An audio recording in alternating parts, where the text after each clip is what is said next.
संत नामदेव बचपन से ही सिद्ध और महान भक्त थे। उनके नानाजी ठाकुर जी की सेवा करते थे। छोटे नामदेव रोज बाहर खड़े होकर सोचते, मुझे कब सेवा मिलेगी। एक दिन उन्होंने नानाजी से कहा, मुझे भी सेवा करने दीजिए। नानाजी बोले, अभी तुम छोटे हो, जब थोड़ा बड़े हुए तो फिर आग्रह किया।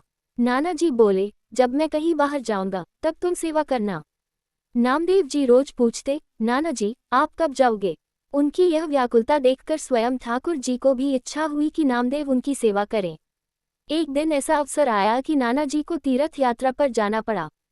जाते समय उन्होंने सेवा की विधि समझाई, भोग लगाए बिना कुछ मत खाना।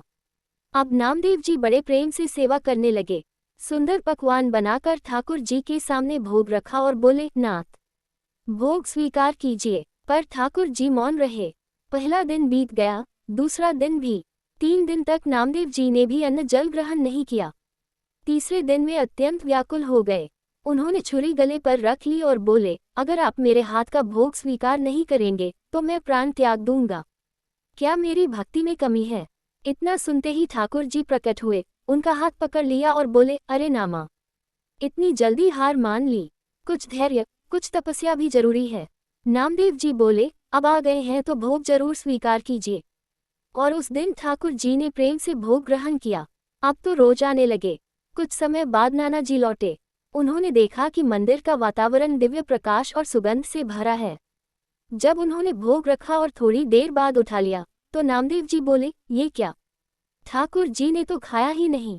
नाना जी बोले, भोग ऐसे ही लगता है।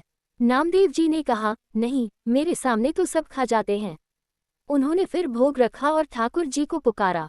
जब वे तुरंत नहीं आए तो नामदेव जी फिर छुरी उठाने साथ लगे। तभी ठाकुर जी ने प्रकट होकर उनका हाथ पकड़ लिया। नाना जी ये दृश्य देखकर भाव विभोर हो गए। उन्होंने समझ लिया कि सच्ची, निष्कपट और बालसुलभ भक्ति से ही भगवान प्रसन्न होते हैं। वन संदेश भगवान को पाने के 2 मार्ग हैं, कठोर तपस्या और साधना या फिर निष्कपट, सरल और बालक जैसी सच्ची भक्ति। संत नामदेव जी की तरह अगर प्रेम सच्चा हो तो भगवान आज भी प्रकट होने को तैयार हैं। कमी बस